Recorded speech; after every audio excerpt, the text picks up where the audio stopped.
시편 130편 1절부터 8절 말씀까지입니다. 구약성경 시편 130편 1절부터 8절 말씀까지입니다. 우리 말씀 같이 읽고 말씀 나누겠습니다. 1절부터 8절 말씀까지 전부 같이 읽겠습니다. 시작. 여호와여, 내가 깊은 곳에서 주께 부르짖었나이다. 주여, 내 소리를 들으시며 나의 부르짖는 소리에 귀를 기울이소서. 여호와여, 주께서 죄악을 지켜보실진데 주여, 누가 서리이까? 그러나 사유하심이 주께 있음은 주를 경외하게 하심이니이다. 나 곧 내 영혼은 여호와를 기다리며 나는 주의 말씀을 바라는도다. 파수꾼이 아침을 기다림보다 내 영혼이 주를 더 기다리나니 참으로 파수꾼이 아침을 기다림보다 더하도다. 이스라엘아, 여호와를 바랄지어다. 여호와께서는 인자하심과 풍성한 속량이 있음이라. 그가 이스라엘을 그의 모든 죄악에서 속량하시리로다. 아멘. 우리가 지난번 말씀을 통해서 다윗이 하나님을 불렀던 그런 상황, 그런 시기는 곤고한 때, 힘들 때, 낙심될 때, 어려웠을 때라고 이제 말씀을 드렸습니다. 그러니까 우리가 어떤 상황에서 하나님을 부르느냐, 이것이 중요한 것이 아니라 어떤 상황에서 누구를 부르짖느냐, 누구에게 부르짖느냐, 이게 더 중요하다고 그랬습니다. 가끔 우리는 이제 내가 이렇게 절망 가운데 하나님을 찾는 것이 좀 죄송스러울 때도 있고, 부끄러울 때도 있고, 그런 생각을 많이 하는데, 하나님을 찾는 것 자체가 그 큰 복이라고 이렇게 말씀을 드렸습니다. 오늘 본문의 시편 기자도 보니까 1절에 여호와여, 내가 깊은 곳에서 주께 부르짖었나이다, 이렇게 노래하고 있습니다. 이 시편 기자도 역시 하나님을 찾았던 때가 언제냐면 자기가 깊은 곳에 있을 때라고 이렇게 노래를 했어요. 이 깊은 곳이 어딘가 다른 번역 성경에 보니까 깊은 물속, 깊은 구렁, 절망의 늪 또는 깊은 절망, 이렇게 번역들을 했습니다. 그냥 우리가 생각하는 그런 역시 다윗이 하나님을 찾았던 그런 절망, 그 절망보다 더 깊은 절망, 이렇게 이라는 것을 우리가 알 수 있죠.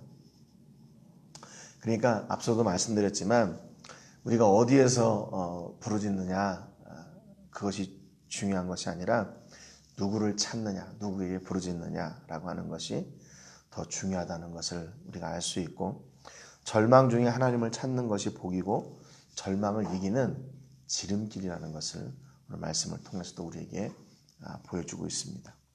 2절에 보니까 주여, 내 소리를 들으시며 나의 부르짖는 소리에 귀를 기울이소서, 그렇게 노래합니다. 기도를 들으신 하나님께서 기도를 들으시고 응답해 주시기를 노래하는 거죠. 그러니까 지금 이 다윗도 그렇고 이 본문의 시편 기자도 그렇고 왜 절망 중에 하나님을 찾고 하나님께서 그 절망 가운데서 우리를 꺼내 주시기를 이렇게 기도하는가? 그것은 뭐냐면 다른 것이 아니라 그전에도 절망 가운데 응답하신 하나님을 체험했기 때문에, 그 하나님을 체험했기 때문에 다시 그 절망 중에 있을 때 하나님을 또 찾고 부르게 되는 거죠. 그러니까 그 기도의 특권, 그 기도 응답의 특권이 단지 다윗에게만 있었던 것이 아니라 이 시편 기자에게도 있었다는 거예요. 다윗은 특별한 사람이니까 하나님께서 그렇게 절망 중에 기도하고 절망 중에 부르짖을 때 응답하셨고, 또 다른 사람은 그렇게 특별하지 않으니까 다른 사람은 응답하시지 않고, 그게 아니라는 거죠. 하나님을 찾는 사람은 누구나, 누구에게나 그 기도를 들으시고 그 기도를 응답하신다는 겁니다. 그러니까 이 하나님을 찾고 하나님께 응답받는 것은 다윗의 전유물이 아니라, 다윗의 노래만이 아니라 우리의 노래가 되고 우리의 기도가 되고 우리의 간구가 된다는 거죠. 다윗의 응답이 바로 우리의 응답이 될 수 있다는 겁니다. 그러니까 우리가 이런 사람들을 통해서 하나님이 응답하심을 노래하고 고백되어지는 것이 바로 복이고 우리가 그것을 들을 수 있고 또 느낄 수 있다는 것이 얼마나 큰 영광인지를 이 시편을 통해서 다시 한번 깨닫게 되는 겁니다. 3절 4절에 보니까 여호와의 주께서 죄악을 지켜보실진데 주여 누가 서리이까 그러나 사유하심이 주께 있으면 주를 경외하게 하심이니이다 그랬어요. 이 시편 기자도 자기의 부족함과 연약함을 잘 압니다. 그래서 여호와의 주께서 죄악을 지켜보실진데 그랬어요. 그러니까 이게 무슨 말이냐면 만약에 하나님께서 우리의 죄만 들추시고 우리의 죄만 이렇게 관심을 가지고 계시는 분이라면 이라는 말이에요. 우리가 하나님 앞에 나갈 때 우리의 죄만 들추어내고 야, 너 이런 사람이 나한테 와서 이렇게 간구한다는 게 말이 돼? 너 나한테 이렇게 하면서 이런 죄를 지어놓고서 나한테 와서 이렇게 기도해도 되는 거야? 만약에 그런 분이시라면 이라는 말이에요. 우리의 죄만 들춰내시고 우리의 죄가를 이렇게 용서하지 않으시는 분이라면 누가 주님 앞에 나가서 기도할 수 있겠습니까? 그 말입니다. 그 얘기는 내 죄 때문에 하나님 앞에 아마 저도 나가지 못할 겁니다. 그런 얘기죠. 그런데 하나님은 어떤 하나님이시냐? 죄만을 보시는 분이 아니라 죄를 고백하면 사하심을 우리에게 허락해 주시는 분. 그 죄를 용서하실 분은 오직 하나님 한 분밖에 없습니다. 라는 고백을 드리고 있는 거죠. 그러니까 사유하심이 주께 있음은 주를 경외하게 하심이니이다. 그래서 그 사실을 알았어요. 이 시편 기자가. 하나님은 우리의 죄만 관심을 가지고 우리의 죄를 책망하시는 분이 아니라 우리의 죄를 고백할 때 용서해 주시는 하나님이라는 걸 알았어요.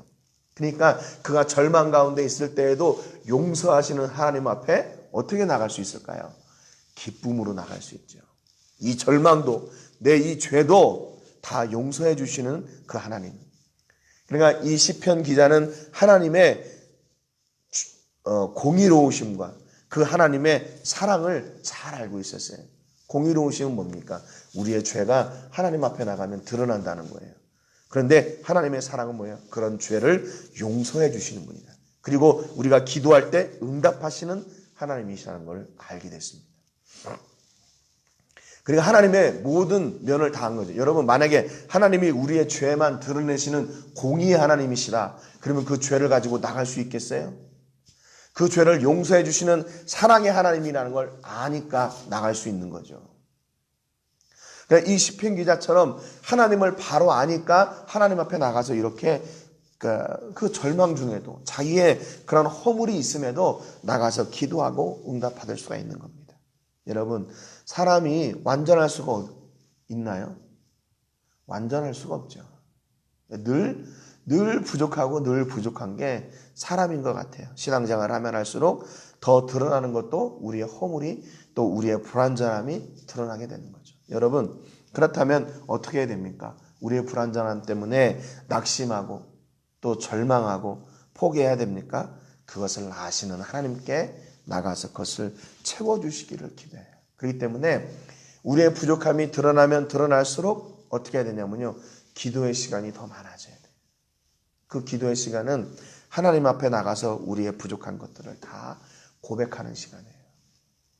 그래서 그 자리를 무엇으로 채우냐?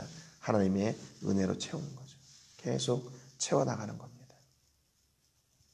5절에 보니까 나 곧 내 영혼은 여호와를 기다리며 나는 주의 말씀을 바라는도다 그랬어요. 이 시편 기자가 하나님 아버지 앞에 내가 나가지 않을 수가 없습니다. 그래요. 왜? 죄를 용서하시는 분이고 그 안에 하나님께서 우리에게 은혜를 주시고 우리에게 그 말씀을 허락해 주시기 때문이라는 겁니다. 하나님을 향한 기대와 믿음과 소망이 있었기 때문에 기도에 응답을 주신다는 믿음이 있었기 때문에 하나님을 바라고 하나님의 말씀을 바랐던 거죠. 여러분 그러니까 깊은 절망 중에서 우리의 소망은 어디에 있어요? 하나님께 있어요. 우리의 죄가 드러나고 우리의 허물이 드러나고 우리의 부족함이 드러날 때 그것을 용서해 주시는 하나님께 우리의 소망이 있는 겁니다. 그러니까 우리가 절망 중에 있을수록 하나님께 나아가는 시간이 더 풍성해져야 되는 거죠. 그의 소망이 얼만큼 하나님을 향하는 그 소망이 간절했나 6절에 보니까 파수꾼이 아침을 기다림보다 내 영혼이 주를 더 기다리나니 참으로 파수꾼이 아침을 기다림보다 더하도다 그랬어요. 하나님을 소망함이 얼마나 간절했나 파수꾼이 아침을 기다리는 것보다 자기의 영혼이 주를 기다리고 바라는 것이 더하대요. 그만큼 하나님을 내가 깊이 사모하고 있습니다. 그러니까 이 사람은 어떤 사람이냐면 하나님과 만난 그 경험이 많은 사람이에요. 죄 용서함을 받은 경험이 많은 사람이에요. 절망 가운데서 구원함을 받은 경험이 많은 사람이에요. 그가 기도할 때마다 응답하시는 하나님을 경험한 그 경험이 많은 사람이에요. 그러니까 절망 중에도 자기의 죄와 허물이 드러나고 그가 기도하는 그 상황에서도 부족함이 있는 상황에서도 낙심하지 않고 하나님께 나가는 거죠. 왜? 전에도 그렇게 응답하셨던 하나님이 오늘도 응답하실 걸 믿고 내일도 응답하실 걸 믿기 때문에 그러니까 하나님을 그렇게 바라는 거죠. 하나님만 여기 오시면 하나님만 여기 계시면 하나님이 내 삶 가운데 환경 가운데 들어오시기만 하면 다 해결되니까 그분이 책임져 줄 거니까 하나님을 기대하고 하나님을 바라는 그런 간절함이 있었어요. 7절에 보니까 이스라엘아 여호와를 바랄지어다 여호와께서는 인자하심과 풍성한 속량이 있음이라 그랬습니다. 그렇잖아요. 이렇게 고백하잖아요. 하나님의 인자하심과 풍성한 속죄가 하나님께 있다. 그러니까 뭐라 그래요? 이스라엘아 그 말이에요. 단순히 이스라엘아 그 말은 이스라엘을 지칭하는 것뿐만 아니라 모든 사람들한테 선포하는 겁니다. 여러분들 보십시오. 내가 이런 은혜를 입었습니다. 그러니까 하나님의 은혜와 속죄의 그 영광, 그 복을 여러분들도 누리십시오. 그래서 나의 간증이 내 삶의 그 역사가 다른 이들에게 선포하는 믿음의 선포가 됐어요. 다른 사람들에게도 선포하는 게 됩니다. 이게 어디에서 나온 거예요? 하나님을 경험한 그 경험이 풍성해지니까 그로 말미암아 이런 담대한 믿음의 선포가 나오게 되는 거예요. 여러분들도 좀 하나님을 바라십시오. 왜냐하면 내가 그 하나님을 경험해 보니까 하나님이 이런 분이셨습니다. 그렇게 지금 노래하고 있는 거죠. 다윗도 그가 하나님을 모든 신들 앞에서 찬양하고 모든 왕들도 하나님을 찬양하라고 했던 것처럼 오늘 이 시편 기자도 역시 마찬가지로 이스라엘아 여호와를 바랄지어다 그랬어요. 여러분 우리의 삶 가운데서 우리에게 이런 은혜를 주시는 하나님이 여러분의 삶 가운데 이렇게 선포되어지는 역사가 있기를 주님의 이름으로 축복합니다. 이게 하나님을 찬양하는 거예요. 나와 함께 하셨던 나에게 은혜를 주시고 역사하셨던 하나님을 고백하는 거. 이 사람아 하나님을 좀 봐라. 하나님을 찾아라. 하나님께 기도해라. 왜? 하나님이 다 들으시고 응답하시고 용서하시고 회복하시는 하나님이니까 하나님께 돌아오라. 이렇게 하나님을 선포하고 찬양하는 겁니다. 8절에 보니까 그가 이스라엘을 그의 모든 죄악에서 속량하시로다 그랬어요. 하나님은 반드시 기도를 응답해 주는데요. 내게 응답하셨던 하나님이 누구에게도 이스라엘에게도 당신에게도 반드시 하나님이 응답하실 겁니다. 하나님만 바라고 하나님만께만 소망을 두고 하나님만 기다려라. 그 하나님은 반드시 응답하신다. 하나님만 바라라. 그렇게 얘기하는 거죠. 우리가 주일날 말씀을 나눴지만 예수님께서 십자가에서 두 번째 하신 말씀은 누구에게 하신 말씀이냐면 네가 오늘 나와 함께 낙원에 있으리라. 이 말을 누구에게 하셨나? 예수님을 바라보는 강도에게 하신 말씀이에요. 그의 마지막 생애, 그 마지막 순간에 예수님을 바라는 사람에게 예수님은 그 기대를 놓치지 않으셨어요. 그 기대를 버리지 않으셨어요. 야, 너 이제 와서 믿는다고? 이제 와서 나를 찾는다고? 이제 와서 나를 기대한다고? 그러지 않으셨어요. 그 강도의 마지막 바람을 예수님은 외면하지 않으시고 그에게 천국을 허락해 주셨답니다. 다른 게 아니에요. 하나님만 바라고 예수님만 바라니까 그대로 그 자리에 응답의 역사가 있었던 거예요. 예수님, 오늘 나를 기억해 주세요. 당신의 나라에 들어갈 때 나를 기억해 주세요. 그 한마디 했어요. 그런데 예수님은 그 바람을 외면하지 않으셨어요. 여러분, 그러니까 우리가 절망 가운데 있다 할지라도 하나님을 기대하고 바라는 믿음이 바른 믿음이고, 바로 그 믿음을 통해서 하나님은 역사를 허락해 주십니다. 이사야서 58장 9절에 보니까 내가 부를 때에는 나 여호와가 응답해 하겠고 내가 부르짖을 때에는 내가 여기 있다 하리라 그랬습니다. 야, 부르짖기만 해. 내가 응답할게. 이사야 66장 24절에는 그들이 부르기 전에 내가 응답하겠고 그들이 말을 마치기 전에 내가 들을 것이며 그랬어요. 여러분, 하나님이 우리의 형편과 사정을 너무나 잘 아세요. 그러니까 부르기 전에 응답하신대요. 또 말을 마치기 전에 내가 그 모든 것을 다 들으신대요. 그 얘기는 무슨 얘기냐면 하나님이 우리가 부르짖지 않을 때에도 하나님은 우리를 다 보고 계시고 알고 계시다는 거예요. 그 하나님의 기대는 뭐예요?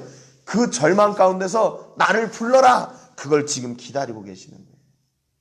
하나님이 기다리고 계시는 거예요. 예레미야 33장 3절에 보니까 너는 내게 부르짖으라. 내가 내게 응답하겠고 내가 알지 못하는 크고 은밀한 일을 내게 보이리라 그랬어요. 응답하실 뿐만 아니라 더 큰 일들을 우리에게 보여주시겠다고 말씀하세요. 여러분, 그러니까 하나님이 얼마나 우리가 기도하기를 원하고 계시는지, 얼마나 하나님을 찾고 하나님을 바라기를 원하시는지 우리가 알 수 있는 거죠. 오늘도 하나님의 시선은 우리에게 온전히 고정되어 있어요. 그래서 언제 나를 찾을 것인가, 언제 나를 부를 것인가, 언제 내게 돌아올 것인가, 하나님은 그거를 기대하고 계세요. 여러분, 혹시 여러분의 삶 가운데 이런 절망이 있습니까? 깊은 절망의 숲에, 구렁에 지금 빠져 있습니까? 응답하시는 하나님, 들으시는 하나님, 함께 하시는 하나님, 회복하시는 하나님을 바라시는 여러분 되시기를 주님의 이름으로 축복합니다. 그렇다면 하나님을 바라고 하나님을 기대하고 우리의 소망을 하나님께 두는 것, 그것이 바로 복이에요. 다른 게 복이 아니라 하나님을 바라는 것이 복이에요. 우리의 복의 근원 되시는 하나님을 찾고 기대하고 그분의 은혜를 누리며 그분을 선포하는 여러분 되시기를, 오늘 여러분의 삶 가운데서 그런 놀라운 간증과 은혜가 넘쳐나시기를 주님의 이름으로 축복합니다. 오늘 기도하실 때 어떤 상황에서든지 하나님만 바라게 해주시고 부르기 전에 응답하시고 더 큰 것을 채우신 하나님의 은혜가 우리 삶 가운데 풍성하게 해주시기를 위해서 기도하시기를 바랍니다.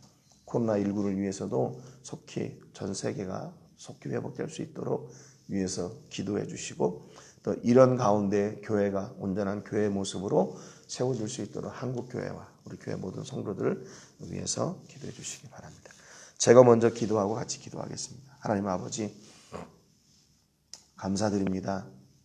오늘 이 아침에도 시편 기자의 고백을 통해서 우리가 어떤 절망 가운데 있든지 우리의 기도를 그렇게 기다리고 계시는 하나님을 소망하고 하나님께 나가 하나님을 채우기 원하는 그런 기도가 우리 안에 살아있기를 간절히 바라고 원합니다. 하나님은 지금도 우리가 어떤 형편과 상황 가운데 있는지 잘 아십니다. 그럼에도 우리가 절망 가운데 낙심하고 포기하고 그 문제로 인해서 하나님을 바라보지 못하고 하나님을 잊고 있다면 그거보다 더 큰 절망이 없음을 잘 알고 있습니다. 우리의 소망이 되시고 우리의 기도를 응답하는 하나님을 찾게 하시고 하나님께 더 가까이 나가게 하시고 그 절망 중에 하나님을 기대함으로 하나님의 역사를 누리며 간증하는 저희가 되도록 귀하신 은혜를 베풀어 주시옵소서. 한국을 또 전 세계를 기억하여 주시고 코로나19의 아픔과 두려움 가운데 처하고 있는 많은 사람들이 있습니다. 두려워하지 말게 하시고 치료하시는 하나님을 기대하며 이 일을 우리에게 허락하여 주신 하나님을 저희가 붙들고 이 문제를 또한 해결해 주실 것을 간구하는 저희들 되게 하시고 그 은혜를 누리는 저희들 되게 하여 주옵소서. 교회가 소망이 되게 하시고 믿는 사람들이 소망이 되게 하여 주시고 진리의 말씀이 선포되고 회복의 말씀이 선포되는 귀한 시기가 되게 하여 주시옵소서. 오늘 우리 모든 성도들 지켜주시고 선교지 식구들도 모두 지켜줄 걸 믿고 감사드리며 예수님의 이름으로 기도합니다. 아멘.